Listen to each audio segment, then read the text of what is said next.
ഒരു വർഷക്കാലത്തോളം ഏകദേശം 9-10 മാസത്തോളം എന്നെ പല രീതിയിലും പീഡിപ്പിച്ചുകൊണ്ടിരുന്നു. ഈ കാര്യങ്ങളെല്ലാം ആശ്രമത്തിലെ അന്തേവാസികൾക്ക് എല്ലാവർക്കും അറിയാവുന്നതാണ്.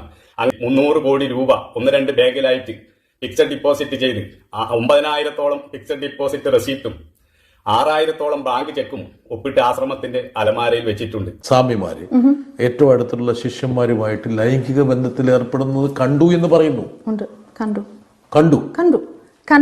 മാതാ അമൃതാനന്ദമായി മഠത്തിലെ അന്തേവാസിയായിരുന്ന ഒരു വ്യക്തിയുടെ ആരോപണങ്ങൾ ഇപ്പൊ സോഷ്യൽ മീഡിയയിൽ വൻ വൈറലായി മാറിക്കൊണ്ടിരിക്കുകയാണ് അല്ലെ. പലരും അത് കണ്ടു കാണുമെന്ന് വിചാരിക്കുന്നു. വളരെ ഗുരുതരമായിട്ടുള്ള ആരോപണങ്ങളാണ് ഇദ്ദേഹം മാതാ അമൃതാനന്ദമായ മഠത്തിനെതിരെ ഉന്നയിച്ചിട്ടുള്ളത്. ഇത് കാരണം നാളെ ഇയാൾ ജീവിച്ചിരിക്കുമോ എന്ന കാര്യത്തിൽ പോലും നമ്മൾ സംശയിക്കേണ്ടിയിരിക്കുന്നു. കാരണം അത്രയും ജീവന് ഭീഷണി ഉണ്ടാകാൻ ഉതകുന്ന കാര്യങ്ങളാണ് അദ്ദേഹം ഇപ്പൊ പുറം ലോകത്തോട് തുറന്നു പറഞ്ഞിരിക്കുന്നത്. പിന്നെ മാതാ അമൃതാനന്ദമായ മഠത്തിന്റെ ഹിസ്റ്ററി അറിയാവുന്നവർക്ക് അറിയാലോ, അവരെ എതിർത്ത് നിന്നവരെല്ലാം അവരില്ലാതാക്കിയ ചരിത്രമേ ഉള്ളൂ. എനിവേ, എന്തൊക്കെയാണ് ഈ മാതാ അമൃതാനന്ദമായ മഠത്തിലെ മുൻ അന്തേവാസിയായിട്ടുള്ള വ്യക്തി നടത്തിയ ആരോപണങ്ങൾ നമുക്കൊന്ന് പരിശോധിച്ച് നോക്കാം. ഫസ്റ്റ് ഓഫ് ഓൾ ഈ വ്യക്തിയെ ഞാനൊന്ന് പരിചയപ്പെടുത്തി തരാം. നാരായണൻ KP എന്നുള്ളതാണ് അദ്ദേഹത്തിന്റെ പേര്. കഴിഞ്ഞ 25 വർഷത്തോളം ഇദ്ദേഹം മാതാ അമൃതാനന്ദമായി മഠത്തിലെ അന്തേവാസിയായിരുന്നു. 2025 ഏപ്രിലായിരുന്നു ഇദ്ദേഹത്തെ ആ മഠത്തിൽ നിന്നും പുറത്താക്കുന്നത്. അവിടെ നിന്ന് പുറത്താക്കാനുള്ള കാരണവും ഇദ്ദേഹം പറയുന്നുണ്ട്. അതെന്താണെന്ന് വെച്ചാൽ ഇദ്ദേഹം ഒരിക്കൽ മാതാ അമൃതാനന്ദമായി അമ്മയോട് ഒരു സജഷൻ മുന്നോട്ട് വെക്കുകയുണ്ടായി. എന്താണ് ആ സജഷൻ? ഇപ്പൊ പല സ്വാമിമാരും ഈ മഠത്തിൽ സേവനം അനുഷ്ഠിച്ചതിന് ശേഷം പല കാരണങ്ങൾ കൊണ്ട് മഠത്തിലെ സേവനം അവസാനിപ്പിച്ച് വീട്ടിലേക്ക് പോകാറുണ്ട്. അതിൽ പലരും ഈ കുടുംബത്തിൽ മരണമൊക്കെ ഉണ്ടാകുന്ന സമയത്ത് മഠത്തിലെ സേവനം അവസാനിപ്പിച്ച് കുടുംബത്തിലേക്ക് മടങ്ങാറുണ്ട്. അങ്ങനെ മടങ്ങുന്നവർക്ക് ഒരു നിശ്ചിത തുക അവരുടെ കയ്യിൽ വെച്ച് കൊടുക്കണം എന്നതായിരുന്നു നാരായണൻ എന്ന് പറയുന്ന വ്യക്തി മുന്നോട്ട് വെച്ച സജഷൻ എന്ന് പറയുന്നത്. എന്തായാലും ഈ സജഷൻ അമ്മക്ക് തീരെ അങ്ങ് പിടിച്ചില്ല.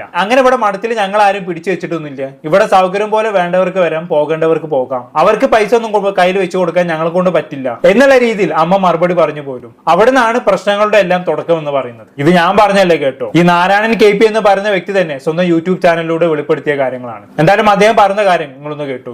ഞാൻ 28 വർഷം മാതാ അമൃതാനന്ദമയി മഠത്തിലെ അന്തേവാസിയായിരുന്നു.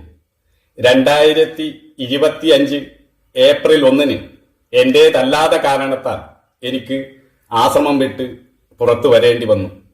2024 മെയ് 30 രാത്രി 12:15 മുതൽ 12:37 വരെ ഞാനും അമ്മയും തമ്മിൽ ഫോണിലൂടെ ചില വാദപ്രതിവാദങ്ങൾ നടത്തിയിരുന്നു. അതിൽ ഒരു കാര്യം ഞാനിവിടെ വിശദീകരിക്കാം.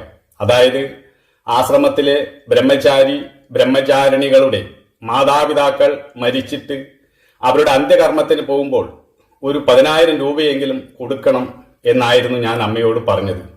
അത് കാരണമാണ് അമ്മ രാത്രി എന്നെ ഫോൺ വിളിച്ചത്. അപ്പോൾ അമ്മ ഫോൺ വിളിച്ച് പറഞ്ഞ കാര്യം ഇതാണ്: അങ്ങനെ ബ്രഹ്മചാരികൾക്ക് ആശ്രമത്തിൽ നിന്നും പൈസ കൊടുക്കാൻ നിയമമില്ല. ഞാൻ ആരെയും നോട്ടീസ് അടിച്ച് വിളിച്ചിട്ടില്ല. ഇവിടുന്ന് പോവേണ്ടവർക്ക് പോവാം എന്നാണ് അമ്മ എന്നോട് പറഞ്ഞത്. അതിനെക്കുറിച്ച് കുറെ വാദപ്രതിവാദങ്ങൾ നടത്തിയിരുന്നു. പിന്നെ ഒരു വർഷക്കാലത്തോളം ഏകദേശം 9-10 മാസത്തോളം എന്നെ പല രീതിയിലും പീഡിപ്പിച്ചുകൊണ്ടിരുന്നു. ഈ കാര്യങ്ങളെല്ലാം ആശ്രമത്തിലെ അന്തേവാസികൾക്ക് എല്ലാവർക്കും അറിയാവുന്നതാണ്. അങ്ങനെ 2025 മാർച്ച് 29 അമ്മ എന്നെ നേരിട്ട് വിളിച്ചു പറഞ്ഞു, നിന്നെ ഇവിടുന്ന് പറഞ്ഞു വിടുമെന്ന്. അപ്പോൾ ഞാൻ പറഞ്ഞു വിടേണ്ട ആവശ്യമില്ല, ഞാൻ പോകാമെന്ന് പറഞ്ഞു. അങ്ങനെയാണ് ഞാൻ 2025 ഏപ്രിൽ 1 ആശ്രമം വിട്ട് പുറത്തു വന്നത്. ഞാൻ ആശ്രമം വിട്ട് പുറത്തു വന്നതിന്റെ അടുത്ത ദിവസം എന്റെ പേരിൽ ഉണ്ടായിരുന്ന കാലാവധി തികയാതെ ഫിക്സഡ് ഡിപ്പോസിറ്റ് ബാങ്കുമായി ഒത്ത് ആശ്രമം എടുത്തു. എന്റെ പേരിൽ മാത്രമല്ല, അങ്ങനെ ആശ്രമത്തിലെ 600 അന്തേവാസികളുടെ പേരിൽ 300 കോടി രൂപ 1-2 ബാങ്കിലായിട്ട് ഫിക്സഡ് ഡിപ്പോസിറ്റ് ചെയ്ത് 9,000-ഓളം ഫിക്സഡ് ഡിപ്പോസിറ്റ് റെസീപ്റ്റും 6,000-ഓളം ബാങ്ക് ചെക്കും ഒപ്പിട്ട് ആശ്രമത്തിന്റെ അലമാരയിൽ വെച്ചിട്ടുണ്ട്. അതുപോലെ അന്തേവാസികളുടെ പാൻ കാർഡും ആധാർ കാർഡും എല്ലാം വാങ്ങി വെച്ചിരിക്കുകയാണ്. എന്താ 600 കോടിന് ഫിക്സഡ് ഡിപ്പോസിറ്റ് കിട്ടുന്നുണ്ടെന്നൊക്കെ പറഞ്ഞാൽ ഇവർക്കൊക്കെ എത്രത്തോളം ഫണ്ട് കിട്ടുന്നുണ്ട് എന്നുള്ള കാര്യങ്ങളൊന്ന് ആലോചിച്ച് നോക്കി. വെറുതെ അല്ല ഇന്ത്യയിലെ ഏറ്റവും നല്ല ബിസിനസ് ആത്മീയതയും ആൾദൈവമാണെന്നൊക്കെ പറയുന്നത്. ഇന്ത്യയിൽ എന്ത് ബിസിനസ് ചെയ്താലാണ് ഇത്രയും ഫണ്ട് ഉണ്ടാക്കാൻ പറ്റുക അല്ലേ? എന്നാൽ 600 കോടി എന്നൊക്കെ പറഞ്ഞാൽ എനിവേ അവിടെ 60ഓളം വരുന്ന അന്തേവാസികളുടെ പേരിൽ 600 കോടി രൂപ ഫിക്സഡ് ഡിപ്പോസിറ്റ് ചെയ്തു എന്നുള്ളതാണ് ഇദ്ദേഹം ആരോപിക്കുന്നത് അല്ലെ. എനിക്ക് തോന്നുന്നത് അങ്ങനെ ഈ ട്രസ്റ്റ് ഫിക്സഡ് ഡെപ്പോസിറ്റ് ചെയ്യാനുള്ള കാരണം എന്താണെന്ന് വെച്ചാൽ ടാക്സ് വെട്ടിക്കാൻ വേണ്ടി ആകണമെന്നുള്ളതാണ്. അതിൽ യാതൊരു സംശയവും വേണ്ട. ഇപ്പൊ ട്രസ്റ്റിന്റെ പേരിൽ ഇത്രയും പണം ഡെപ്പോസിറ്റ് ചെയ്യുക വരികയാണെങ്കിൽ ഉറപ്പായിട്ടും നല്ല ടാക്സ് കൊടുക്കേണ്ടി വരും. അത് ഒഴിവാക്കാൻ വേണ്ടിയാണ് ഇവർ ഈ രീതി സ്വീകരിച്ചതെന്ന് തോന്നുന്നു. എന്തായാലും ഇത്രയും കാര്യങ്ങൾ തുറന്നു പറഞ്ഞ സ്ഥിതിക്ക് എനിക്ക് നാരായണനോട് ഒരു റിക്വസ്റ്റ് ഉണ്ട്. ദയവ് ചെയ്ത് നിങ്ങൾ നാളെ ഇതിന്റെ പ്രൂഫൊക്കെ ഒന്ന് പബ്ലിക്കിന് മുന്നിൽ ഹാജരാക്കണം. അത് മറ്റൊന്നും കൊണ്ടല്ല, നിങ്ങളോട് വിശ്വാസം ഇല്ലാഞ്ഞിട്ടൊന്നുമല്ല, മറിച്ച് നിങ്ങൾ ഇത്രയും ഗുരുതരമായിട്ടുള്ള ആരോപണം ഉന്നയിച്ച സ്ഥിതിക്ക് നാളെ നിങ്ങൾ ഒരു പ്രാന്തനായ മുദ്ര കുത്തപ്പെടാനുള്ള എല്ലാ സാധ്യതയും ഉണ്ട്. അങ്ങനെ മുദ്ര കുത്തപ്പെടുന്നതിന് മുമ്പ് തന്നെ നിങ്ങൾ ഇതുമായി ബന്ധപ്പെട്ടുള്ള പ്രൂഫുകൾ പബ്ലിക്കിന് മുന്നിൽ ഹാജരാക്കണം. അല്ലെങ്കിൽ ഉറപ്പായും ഈ അമൃതാനന്ദമായിട്ട് ആൾക്കാർ നിങ്ങളെ പ്രാന്തനായ മുദ്ര കുത്തി നിങ്ങളുടെ ക്രെഡിബിലിറ്റി കളയുമെന്നുള്ളതിൽ യാതൊരു സംശയവും വേണ്ട. എന്തായാലും തുടർന്നും ഇദ്ദേഹം ചില കാര്യങ്ങൾ പറയുന്നുണ്ട്. നമ്മളെല്ലാം ഒന്ന് കേട്ടു നോക്കാം. ധർമ്മത്തെക്കുറിച്ചാണ് നമ്മൾ സംസാരിക്കുന്നത്, പക്ഷെ നമ്മൾ ചെയ്യുന്ന പ്രവൃത്തിയോ ഒരു സാധാരണക്കാരന് വേണമെങ്കിൽ ഒരു തെറ്റ് ചെയ്യാം. അവർ അഴിമതി നടത്തിയെന്ന് വരും, ചിലപ്പോൾ ഒരു രാഷ്ട്രീയ പ്രവർത്തനം നടത്തിയെന്ന് വരാം, ഒരു ഉദ്യോഗസ്ഥനും നടത്തിയെന്ന് വരാം. പക്ഷേ ധർമ്മത്തെക്കുറിച്ച് പറയുന്നവർ, ധർമ്മം സ്ഥാപിക്കാനാണ് ഞാൻ വന്നതെന്ന് പറയുന്നവർ ഗവൺമെന്റിനെ വഞ്ചിക്കാൻ വേണ്ടി ഇങ്ങനെ ചെയ്യാൻ പാടുണ്ടോ? ഇത് പൊതുജനം ചർച്ചയാകേണ്ടിയിരിക്കും. എന്ത് ധർമ്മടോ?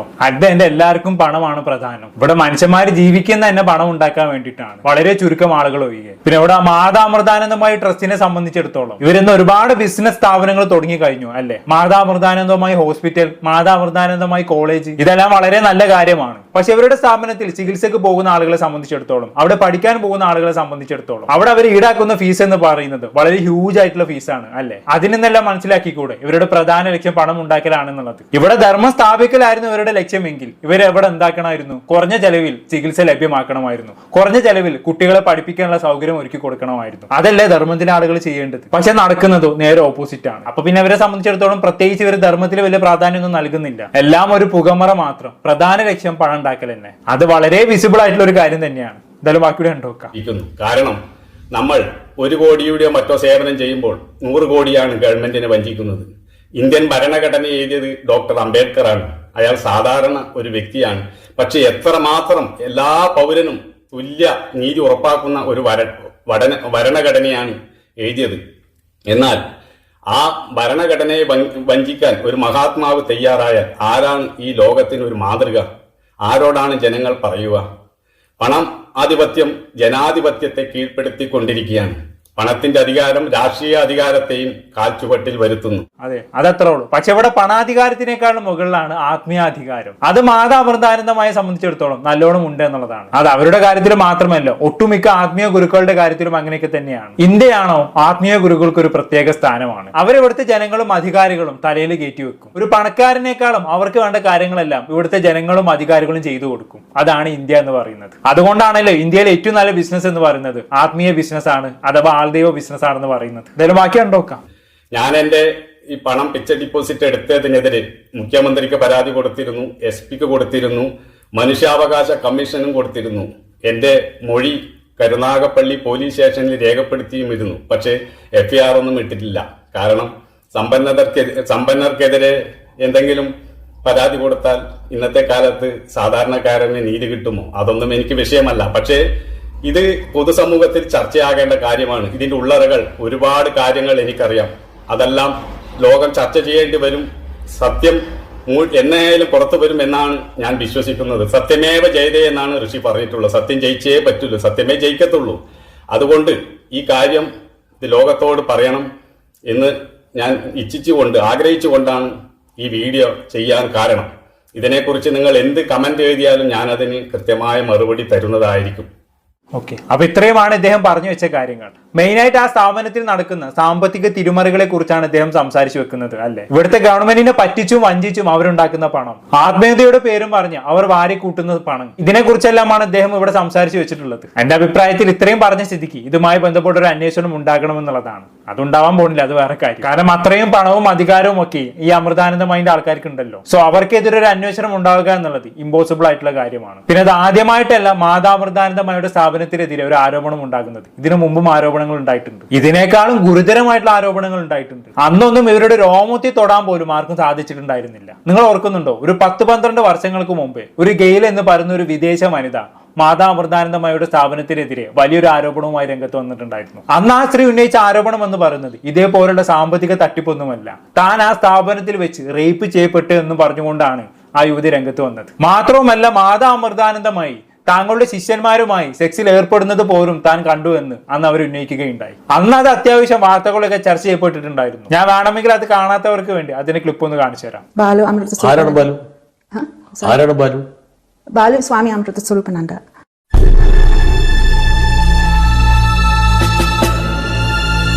ഈ റേപ്പ് ചെയ്ത സമയത്തൊന്നും ആരോടും പരാതിപ്പെട്ടില്ലേ? പറഞ്ഞില്ല.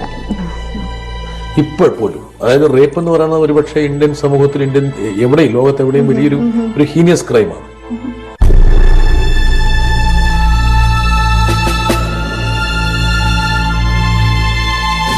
ഒരുപക്ഷെ ഇത്രയും ശക്തമായ ആരോപണങ്ങൾ ഞാൻ വിട്ടുപോകുന്ന മുമ്പ് വേറെ ഒത്തിരി ആൾക്കാർ പോയിട്ടുണ്ട്. അവിടെ എന്തെങ്കിലും വാ തുറന്ന് എന്തെങ്കിലും ചെറിയ കാര്യം പറഞ്ഞു കഴിഞ്ഞാൽ അവർ വിമർശിക്കും, വിദ്രോഹിക്കും, പേരിപ്പിക്കും, ത്രെറ്റൻ. അപ്പോൾ ആൾക്കാർ പേരിച്ച് മിണ്ടാതിരുന്നിട്ട് പോവും. അങ്ങനെ ഒത്തിരി ഒത്തിരി കാര്യങ്ങൾ ഞാൻ കേട്ടിട്ടുണ്ട്. അമ്മയുടെ വളരെ വേണ്ടപ്പെട്ട ബോയ്സ്, അതാണ് നിങ്ങൾ ഉദ്ദേശിക്കുന്നത് ബോയ്സ്, അതായത് സ്വാമിമാര് ഏറ്റവും അടുത്തുള്ള ശിഷ്യന്മാരുമായിട്ട് ലൈംഗിക ബന്ധത്തിൽ ഏർപ്പെടുന്നത് കണ്ടു എന്ന് പറയുന്നു. കണ്ടു കണ്ടു കണ്ടു കണ്ടു കണ്ടു എന്നിട്ടും അമ്മയെ ഗുരുവായിട്ട് കണ്ട് മുമ്പോട്ട് പോകണമെന്ന് എന്തുകൊണ്ട് ചിന്തിച്ചു? Why did you decide? Were you afraid to come out? I was afraid to come out. അത് മാത്രമല്ല, ഞാൻ വിചാരിച്ചു still I say, we call brainwashed. You mean to say you were completely brainwashed? അത് കണ്ടപ്പോൾ I still വിചാരിച്ചു എന്തെങ്കിലും ഈ സ്വാമിമാരിൽ നന്മയ്ക്ക് വേണ്ടിയായിരിക്കും, to control these men, വേറെ സ്ത്രീയുടെ പുറകെ നടക്കാതിരിക്കാൻ വേണ്ടി അമ്മ ഇങ്ങനെ ഒരു സേവനം ചെയ്യുന്നു. ഞാൻ അങ്ങനെ ചിന്തിച്ചു, അങ്ങനെ റാഷണലൈസ്, ഇതാ ഞാൻ പറഞ്ഞത്, അങ്ങനെ ജസ്റ്റിഫൈ ചെയ്യാൻ തുടങ്ങി. എന്തെങ്കിലും അമ്മ തീർച്ചയായിട്ടും ഒരു ഉദ്ദേശം ഉണ്ടാവായിരിക്കും. അമ്മ ഇങ്ങനെ മനസ്സിലായി, അമ്മ സെക്ഷുവൽ ഡിസയേഴ്സ് ഒന്ന് സഹായിച്ചു കൊടുത്തില്ലെങ്കിൽ വേറെ സ്ത്രീകളുടെ പുറകെ പോകും. അപ്പൊ ആശ്രമ ദൂഷിച്ചു വരും. അപ്പൊ ഇങ്ങനെ ഒരു keep it in the family എന്ന് ഞാൻ ബുക്ക് എഴുതി. മനസ്സിലായി, keep it in the family. I can see now I was a victim, manipulation of my own desire to stay, okay, 12 വർഷം മുമ്പ് ഒരു സ്ത്രീ ഉന്നയിച്ച ആരോപണമാണിത്. താൻ സ്വാമി അമൃത സ്വരൂപാനന്ദ എന്ന് പറയുന്ന വ്യക്തിയിൽ നിന്നും റേപ്പ് ചെയ്യപ്പെട്ടു എന്നും അമൃതാനന്ദമായി അമ്മ അവിടെയുള്ള പല സ്വാമിമാരുമായും ലൈംഗിക ബന്ധത്തിൽ ഏർപ്പെടുന്നതും താൻ കണ്ടു എന്നും ഒക്കെയാണ് അവർ അന്ന് ഉന്നയിച്ചിട്ടുള്ളത്, അല്ലെ? ഇവരൊരു പബ്ലിക് മീഡിയക്ക് മുന്നിൽ വന്നിട്ടാണ് ഈ ആരോപണം ഉന്നയിക്കുന്നതെന്ന് ഓർക്കണം. അതും ജോൺ ബ്രിട്ടാസ് പോലുള്ള ഒരാൾ ഹോസ്റ്റ് ചെയ്യുന്ന ഒരു ഷോയിൽ. അങ്ങനെ ഒരു ഷോയിൽ വന്ന ഒരു ആരോപണം ഉന്നയിക്കുമ്പോൾ അതിന് കിട്ടാവുന്ന വിസിബിലിറ്റി എത്രത്തോളം ആയിരിക്കും എന്നുള്ളത് ഞാനായിട്ട് ആർക്കും പറഞ്ഞേണ്ട ആവശ്യമില്ലല്ലോ. അപ്പൊ അത്രക്കും വിസിബിലിറ്റി കിട്ടുന്ന രീതിയിൽ അന്ന് ആരോപണം ഉന്നയിച്ചിട്ടും ഈ സ്ത്രീയുടെ ആരോപണം അന്ന് അമൃതാനന്ദമയുടെ ആളുകൾ പുല്ലുപോലെ കാറ്റിൽ പറത്തി എന്നുള്ളതാണ്. വേറെ ആർക്കെങ്കിലും എതിരെ ആയിരുന്നു ഈ സ്ത്രീ ഇങ്ങനെ ഒരു ആരോപണം ഉന്നയിച്ചു വന്നതെങ്കിൽ അവർ തകർന്നു പോയിട്ടുണ്ടാകും. പക്ഷെ അമൃതാനന്ദമയുടെ രോമത്തിൽ പോലും ഇത് കൊണ്ടില്ല എന്നുള്ളതാണ്. അത്രയും ഉണ്ട് അവരുടെ പവർ എന്ന് പറയുന്നത്. അപ്പൊ ഇത്രയും ഗുരുതരമായിട്ടുള്ള ഒരു ആരോപണത്തെ പുല്ലുപോലെ ഒതുക്കി തീർത്ത ഒരു ടീമിനെ സംബന്ധിച്ചിടത്തോളം ഇപ്പൊ ഈ നാരായണനെ പോലുള്ള ആളുകളുടെ ആരോപണത്തെ ഒതുക്കി തീർക്കാൻ അവർക്ക് വലിയ പണ്ടുണ്ടോ? സിമ്പിളായിട്ട് ഒതുക്കി തീർക്കാൻ പറ്റും. എന്തായാലും ഇതുകൊണ്ടൊന്നും ഈ നാരായണൻ എന്ന് പറയുന്ന വ്യക്തിയുടെ ആരോപണങ്ങൾ അവസാനിക്കുന്നില്ല കേട്ടോ. ഇതിനുശേഷം ഇദ്ദേഹം വീണ്ടും അടുത്തൊരു വീഡിയോ ആയിട്ട് വന്നിട്ടുണ്ടായിരുന്നു. നമ്മൾ എന്തായാലും കണ്ടോക്കാം. 25 വർഷം അമ്മയ്ക്ക് ഹാർമോണിയം വായിച്ച ഒരു ബ്രഹ്മചാരി കഴിഞ്ഞ വർഷം ആശ്രമം വിട്ടുപോയി. അയാൾ ആശ്രമം വിട്ടു പോയപ്പോൾ പണം അപഹരിച്ചാണ് പോയതെന്ന് പറഞ്ഞ് അയാളുടെ പേരിൽ കള്ളക്കേസിട്ട് FIR ഇട്ടു. അതുപോലെ തന്നെ 30 വർഷം ആശ്രമത്തിൽ നിന്നിട്ടുള്ള ഒരു സന്യാസിനി, അവർ കഴിഞ്ഞ വർഷം ആശ്രമം വിട്ടുപോയി. അവർ 10 വർഷം സ്കൂളിൻ്റെ പ്രിൻസിപ്പാളായിരുന്നു. അവർ പണം അപഹരിച്ചു എന്ന് പറഞ്ഞ് 90 ദിവസം അവരെ ജയിലിൽ കിടത്തി. ഇങ്ങനെ അധികാരവും പദവിയും ഉപയോഗിച്ച് തൻ്റെ ശിഷ്യന്മാരെ ജയിലിൽ കിടത്തിയിട്ടുള്ള ഒരു മഹാത്മാവിനെയും നമ്മുടെ ഭാരത ചരിത്രത്തിൽ കാണാൻ കഴിയുകയില്ല. 30 വർഷം തൻ്റെ ശിക്ഷണത്തിൽ നിർത്തിയിട്ടും അവർക്ക് പണം അപഹരിക്കാനാണ് തോന്നിയിട്ടുള്ളെങ്കിൽ തൻ്റെ ശിക്ഷണം അവർക്ക് ഉപകാരപ്പെട്ടില്ല എന്നല്ലേ മനസ്സിലാക്കേണ്ടത്? സ്വന്തം ശിഷ്യന്മാരെ പോലും രക്ഷിക്കാൻ കഴിയാത്ത ഒരാൾക്ക് എങ്ങനെ ലോകത്തിന് സമാധാനം പകരാൻ കഴിയും? ഇവരൊക്കെ എല്ലാം സമർപ്പിച്ചിട്ട് അമ്മയുടെ അടുത്ത് വന്നതാണ്. ഇനി അഥവാ എന്തെങ്കിലും അപാകത അവർക്ക് പറ്റിയിട്ടുണ്ടെങ്കിൽ അത് മറക്കാനും പൊറുക്കാനും അല്ലേ കഴിയേണ്ടത്? ക്ഷമയാണ് ഈ ലോകത്തിലെ ഏറ്റവും വലിയ സമ്പത്തെന്നും ക്ഷമയില്ലാത്തവനാണ് ഈ ലോകത്തിലെ ഏറ്റവും വലിയ ദരിദ്രനെന്നും അമ്മയുടെ ബുക്കിൽ പറഞ്ഞിട്ടുണ്ട്. അതുപോലെ തന്നെ അമ്മയുടെ ബുക്കിൽ പറഞ്ഞിട്ടുള്ള ഒരു കാര്യമാണ്, പെർഫ്യൂം ഫാക്ടറിയിൽ പോയാൽ അതിൻ്റെ സ്മെല്ലായിരിക്കും ഒരാൾക്കുണ്ടാവുക. കൽക്കരി ഫാക്ടറിയിൽ പോയാൽ അയാളുടെ ദേഹമാകെ കരി പുരളും. ചന്ദനം ചാരിയ ചന്ദനം മണക്കും, ചാണകം ചാരിയാലോ ചാണകം മണക്കും. ഈ കാര്യം അമ്മ ഒന്ന് സ്റ്റാൻഡർഡൈസ് ചെയ്ത് പറഞ്ഞതേ ഉള്ളൂ. പെർഫ്യൂം ഫാക്ടറിയിൽ പോയാൽ പെർഫ്യൂം മണക്കും, കൽക്കരി ഫാക്ടറിയിൽ പോയാലോ കരിപുരളും. അത്രേ ഉള്ളൂ. എന്തായാലും ഈ അമൃതാനന്ദമായി അമ്മയുടെ മഠത്തിൽ നിന്ന് പുറത്തു വന്ന പല അന്തേവാസികളെയും അവർ പോലീസിനെ കൊണ്ട് അറസ്റ്റ് ചെയ്യിപ്പിച്ചിട്ടുണ്ട് എന്നാണ് അദ്ദേഹം ഇപ്പൊ പറഞ്ഞു വെക്കുന്നത്, അല്ലെ? കൂടുതലും മോഷണ കുറ്റത്തിനൊക്കെയാണ് അറസ്റ്റ് ചെയ്യിപ്പിച്ചിട്ടുള്ളത്. എനിക്ക് അതിൽ പ്രത്യേകിച്ച് അത്ഭുതമൊന്നും തോന്നിയിട്ടില്ല കേട്ടോ. എനിക്ക് തോന്നുന്നത് എന്താണെന്ന് വെച്ചാൽ ഇവരെങ്ങനെ അറസ്റ്റ് ചെയ്യിപ്പിക്കാനുള്ള കാരണം എന്താണെന്ന് വെച്ചാൽ ഈ സ്ഥാപനത്തിന്റെ മറവിൽ ഇഷ്ടംപോലെ അഴിമതികൾ നടക്കുന്നുണ്ടല്ലോ. അപ്പൊ അതൊന്ന് പുറത്ത് പറയാതിരിക്കാൻ വേണ്ടി ജസ്റ്റ് ഒരു വാണിംഗ് എന്നുള്ള നിലയ്ക്ക് ഇവർ പോലീസിനോട് അറസ്റ്റ് ചെയ്യിപ്പിച്ചതാകണം. ഇനി അതുമല്ലെങ്കിൽ ഈ പുറത്തു വരുന്ന അന്തേവാസികൾ എന്തെങ്കിലും പുറലോകത്തോട് വിളിച്ചു പറഞ്ഞാലോ എന്ന ഭയം കൊണ്ടും ഇവർ പോലീസിനോട് അറസ്റ്റ് ചെയ്യിപ്പിച്ചതാകാം. ഇതൊക്കെ നമുക്ക് ചിന്തിച്ചാൽ മനസ്സിലാക്കാവുന്നതേ ഉള്ളൂ. എന്തായാലും ബാക്കി കണ്ടോക്കാം. അമ്മയ്ക്ക് 25 വർഷം ഹാർമോണിയം വായിച്ച ഒരാൾക്ക് പണം അപഹരിക്കാനുള്ള മനസ്സാണ് വന്നിട്ടുണ്ടെങ്കിൽ അത് സംസർഗം കൊണ്ട് വന്നതല്ലേ, മറ്റെന്താണ് ഇതിന് പറയാൻ കഴിയുക? ഇങ്ങനെ ഓരോ കാര്യവും എടുത്തു നോക്കിയാൽ പുറത്തുനിന്ന് വിമർശിക്കുന്ന ആളുകൾക്ക് ഇതൊന്നും അറിയുകയില്ല. 10-30 വർഷം അവിടെ നിന്നിട്ട് പോകേണ്ടി വരുന്ന ഒരാളുടെ അവസ്ഥയെക്കുറിച്ച് മറ്റുള്ളവർക്ക് പറഞ്ഞാൽ അറിയുകയില്ല. എന്തുകൊണ്ടാണ് ഇങ്ങനെയൊക്കെ സംഭവിക്കുന്നത്? എവിടെയോ താളം പിഴക്കുന്നത് കൊണ്ടാണല്ലോ ഇങ്ങനെ സംഭവിക്കുന്നത്. അത് കണ്ടെത്താനും തിരുത്താനും തയ്യാറാകാതെ അവിടുന്ന് പോകുന്നവരെ കല്ലെറിയോ എന്ന് പറഞ്ഞാൽ എന്തൊരു മനുഷ്യത്വമില്ലായ്മയായിട്ടാണ് നമ്മൾ അതിനെ കാണേണ്ടത്. ഒരു മനുഷ്യത്വമില്ലായ്മയില്ല. അവിടെ നടക്കുന്ന തിരുമറികളൊന്നും പുറലോകം അറിയാതിരിക്കണം. അതിനുവേണ്ടി ഇവർ നടത്തുന്ന പ്രിക്കോഷൻസ് മാത്രമാണ് ഇതെല്ലാം. അല്ലാതെ അവിടെ പ്രത്യേകിച്ചൊന്നും പറയാനില്ല. എന്നാലും എന്തായാലേ സിനിമകളിലൊക്കെ നമ്മൾ ഇങ്ങനത്തെ കഥകളൊക്കെ കേട്ടിട്ടുള്ളൂ. റിയൽ ലൈഫിൽ ആദ്യമായിട്ടാണ് കേൾക്കുന്നത്. എന്തായാലും ബാക്കി കേട്ടു നോക്കാം. ഒരു സാധാരണ മനുഷ്യൻ പോലും അങ്ങനെ ചെയ്യില്ല. ഏറ്റവും വലിയ ഗുണമായിട്ട് ആധ്യാത്മശാസ്ത്രത്തിൽ പറയുന്നത് തിരീക്ഷയാണ്. ക്ഷമിക്കാനും സഹിക്കാനും കഴിയണം. ഒരു വിട്ടുവീഴ്ചയും ചെയ്യാൻ തയ്യാറാവില്ല. എന്ത് പരാതി പറഞ്ഞാലും വാശിയോടുകൂടി അവരെ തള്ളിമാറ്റും. എന്നോട് പറയാൻ ആരാണ് എന്നൊരു ഭാവം. ഇത് ഉണ്ടാവുന്നത് കൊണ്ടാണ് ഇങ്ങനെ 25-30 വർഷം നിന്ന് പലരും പോകേണ്ടി വന്നത്. ഇപ്പോൾ ഈ 2 വർഷത്തിനുള്ളിൽ ഏകദേശം 4-5 പേര് 25-30 വർഷം നിന്നവർ ആശ്രമത്തിൽ നിന്ന് പോകേണ്ടി വന്നു. നമ്മൾ കാരുണ്യത്തെക്കുറിച്ച് പറയുകയും എന്നിട്ട് നമ്മുടെ പ്രവൃത്തി മറ്റുള്ളവരെ കല്ലെടുത്തെറിയുകയുമാണെങ്കിൽ അതിനെങ്ങനെ സഹിച്ചു നിൽക്കും? ഇപ്പം ഇടക്കാലത്ത് നമ്മൾ പത്രത്തിലൊക്കെ ഒരു വാർത്ത കണ്ടതാണ്. സ്വന്തം ഭർത്താവിനെതിരെ ഭാര്യ തന്നെ സോഷ്യൽ മീഡിയയിൽ വന്ന് പറയുന്നു. സഹി കെടുമ്പോഴാണ് മനുഷ്യരെല്ലാവരും പറയുന്നത്. ഒരു മനുഷ്യന് ക്ഷമിക്കുന്നതിനും സഹിക്കുന്നതിനുമൊക്കെ ഒരു പരിധിയുണ്ട്. പരിധി കഴിഞ്ഞാൽ എവിടെയും, വീട്ടിലായാലും നാട്ടിലായാലും എല്ലാ സ്ഥലത്തും പൊട്ടിത്തെറിയുണ്ടാവും. ഈ യാഥാർത്ഥ്യം നമ്മൾ മനസ്സിലാക്കണം.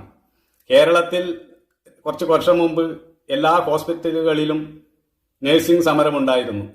അപ്പോൾ 2 നേഴ്സിംഗ് സമരക്കാരുടെ കാലടിച്ച് പൊട്ടിച്ച സംഭവം ഒരു കാരുണ്യ പ്രസ്ഥാനത്തിൽ മാത്രമാണ്. ഓക്കെ, അതുള്ളതാണ് കേട്ടോ. മുമ്പ് ഒരിക്കൽ ഈ മാതാമൃതാനന്ദമായി ഹോസ്പിറ്റലിലെ കുറച്ച് നഴ്സുമാർ ഒരു സമരം നടത്തിയിട്ടുണ്ടായിരുന്നു, ശമ്പളം വർദ്ധിപ്പിക്കാൻ വേണ്ടിയിട്ട്. അന്ന് അവരെ ഗുണ്ടകൾക്ക് വിട്ട് തല്ലിക്കുകയാണ് അമൃതാനന്ദമായിട്ട് ആൾക്കാർ ചെയ്തിട്ടുള്ളത്. ഞാൻ വേണമെങ്കിൽ അതിന് ന്യൂസ് ക്ലിപ്പ് ഒന്ന് കാണിച്ചു തരാം. യുണൈറ്റഡ് നഴ്സസ് അസോസിയേഷന്റെ നേതൃത്വത്തിൽ ഇവിടെ യൂണിറ്റ് ഇട്ടതിന്റെ പേരിൽ 2 കുട്ടികൾ അകാരണമായി ഇന്നലെ പുറത്താക്കുകയും ആ പുറത്താക്കിയ കുട്ടികളെ തിരിച്ചെടുക്കണമെന്ന് ആവശ്യപ്പെട്ടുകൊണ്ട് UNA സംസ്ഥാന കമ്മിറ്റി അംഗങ്ങൾ ഇന്നലെ അമൃത ആശുപത്രി അധികൃതരുമായി സംസാരിക്കുകയുണ്ടായി. അതിന്റെ അടിസ്ഥാനത്തിൽ അവർ ആ കുട്ടികളെ തിരിച്ചെടുക്കാമെന്നും നാളെ ഫർദറായി ചർച്ച നടത്താമെന്നും പറയുകയും ഇന്ന് 12:30 മണിക്ക് ഞങ്ങൾക്ക് ഔദ്യോഗികമായിട്ട് അപ്പോയിന്റ്മെന്റ് തരികയും സംസ്ഥാന കമ്മിറ്റിയിലെ 4 പേരും ഈ മീറ്റിംഗിൽ പങ്കെടുക്കണമെന്ന് പറയുകയുണ്ടായി. അതിന്റെ അടിസ്ഥാനത്തിലാണ് ഞങ്ങൾ എല്ലാവരും കൂടി ഇന്ന് 12:30 മണിക്ക് ഇവിടുത്തെ HR മാനേജർ വിളിച്ചത് പ്രകാരം ഞങ്ങൾ അമൃത ഹോസ്പിറ്റലിൽ ചർച്ചയ്ക്കായി എത്തിയത്. ചർച്ച വളരെ സൗഹൃദപരമായിരിക്കുമെന്ന് ഞങ്ങൾ അറിയിച്ച അവർ ഞങ്ങൾ ഇവിടെ വരികയും ഇവിടുത്തെ ഒരു HR അസിസ്റ്റന്റ് സുധാംഷ് ഞങ്ങളെ HR റൂമിലേക്ക് കൊണ്ടുപോവുകയും ചെയ്തു. കൊണ്ടുപോകുന്ന കോറിഡോറിൽ വെച്ച് കുറച്ച് ഗുണ്ടകൾ ചേർന്ന് മാനേജ്മെന്റ് മനഃപൂർവ്വം നിർത്തിയ ഗുണ്ടകൾ ഒരു കാരണവും പറയാതെ ഞങ്ങളെ. ഓക്കെ, അപ്പൊ ഇങ്ങനെയൊക്കെയാണ് കാര്യങ്ങൾ. ഇത് വെറും പുറത്തു വന്ന കാര്യങ്ങൾ മാത്രമാണ്. ഇങ്ങനെ എത്ര കാര്യങ്ങൾ പുറലോകം അറിയാതെ അവിടെ നടന്നിട്ടുണ്ടാകും, അല്ലെ? എന്തായാലും ഇത്രയൊക്കെ ആയ സ്ഥിതിക്ക് ഞാൻ വീണ്ടും പറയുന്നു, ഈ സ്ഥാപനത്തിനെതിരെ ഒരു നടപടി ഉണ്ടാക്കണം, ഒരു അന്വേഷണം ഉണ്ടാക്കണം. അതിനുള്ള പോസിബിലിറ്റി കുറവാണ്, എന്നാലും നമുക്ക് റിക്വസ്റ്റ് ചെയ്യാലോ. അതിന് പ്രത്യേകിച്ച് ചെലവൊന്നുമില്ലല്ലോ. എന്തായാലും ഈ വീഡിയോ കണ്ട് ഇവരന്ധമായി വിശ്വസിക്കുന്ന ഒരാൾക്കെങ്കിലും ബോധോദയം ഉണ്ടായാൽ അത്രയും നന്ദി. ഇനിയും ഇത്തരം ആളുകളെ കണ്ണടിച്ച് വിശ്വസിക്കരുത് എന്ന് മാത്രമേ എനിക്ക് പറയാനുള്ളൂ. എന്താണ് നിങ്ങൾക്ക് തോന്നുന്നത്? താഴെ കമന്റ് ബോക്സിൽ രേഖപ്പെടുത്തുമല്ലോ. അടുത്തൊരു ടോപ്പിക്കുമായി വീണ്ടും കാണാം.